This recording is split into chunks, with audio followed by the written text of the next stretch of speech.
Hello coaches, welcome back to another Modern Soccer Coach Breakdown. This week we are looking at how to teach defensive principles at the early age groups, but also make it fun, make it exciting and make it competitive. We've got a full session plan here. If you want the details and the dimensions as well to written down so you can read them and go through them, we've got them for free on the Modern Soccer Coach website. I'll put the link below in the description and in the comments as well. Please check that out. And when you're there, modernsoccercoach.com, and you're looking for some more exercises around youth defending, we've got a full ebook as well, and we put the link below there too. Please like and subscribe if you enjoy the work. Okay, youth defensive full training session. Let's go.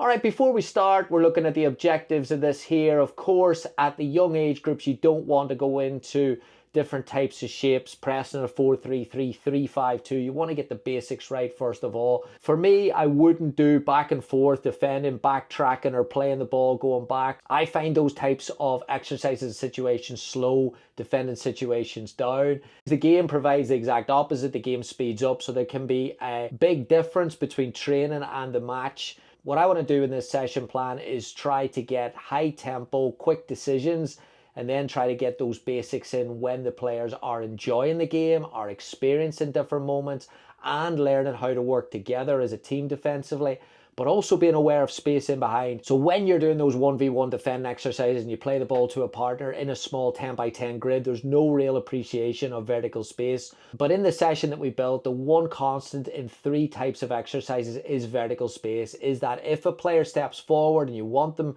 to be prepared to go into those spaces to go and press, but also they have to be aware that vertical space is a variable that they're going to have to manage. Get comfortable in the space, encourage them to go. They're going to make mistakes, but as a coach, you want to try and speed that up and get them confident in it, and it leads to a way more enjoyable practice. Okay, here we go. Full session. All right, our first game is a 3v2 pressing game. So players are organised into two teams, one goalkeeper. The pitch is split in half with a pressing zone near to the goal. Game starts with a pass from the goalkeeper into the blue attackers. The red pair are going to press. You're trying to incentivize them to press as high as possible by creating a scoring system where if they win it in the pressing zone, it's double points. Blue team are looking at scoring in the mini goals. Again, red team are looking to win the ball as high as possible and score. If they score in the pressing zone, the points are doubled. Quick, high-tempo game, 2v2 plus the goalkeeper for the possession team. So the red team are trying to press as high as possible, but also understand the distance between that vertical space. If they go too high too early without cover, it can open up the gap and space into the mini goal. So quick, high-tempo game, competitive as well. You play 2 minutes and then you switch rounds so that players get experience in attacking and defending.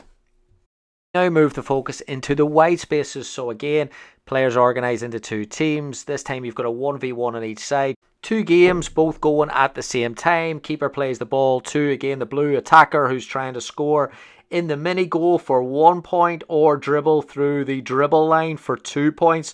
So this time the wide pressing player in red has to come at an angle and look at two different variables: stop the 1v1 into the mini goal, pass, or stop the 1v1 dribble and win the ball and then score in the transition for 2 points. So again, you've got two games going on at the same time. You can move players quickly.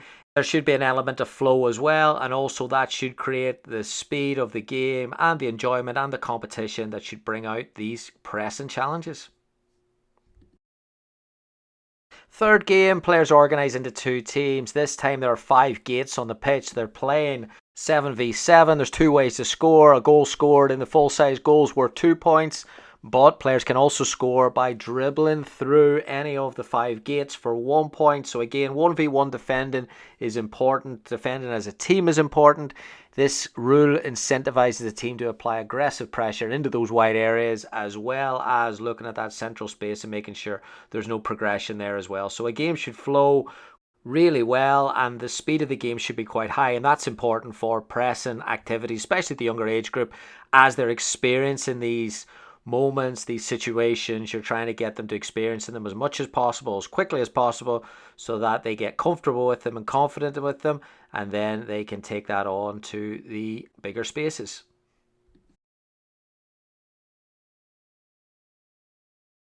All right, coaches, hope you enjoyed that full session. Again, if you want the details and the dimensions of it, you can get them for free on the link below, modernsoccercoach.com.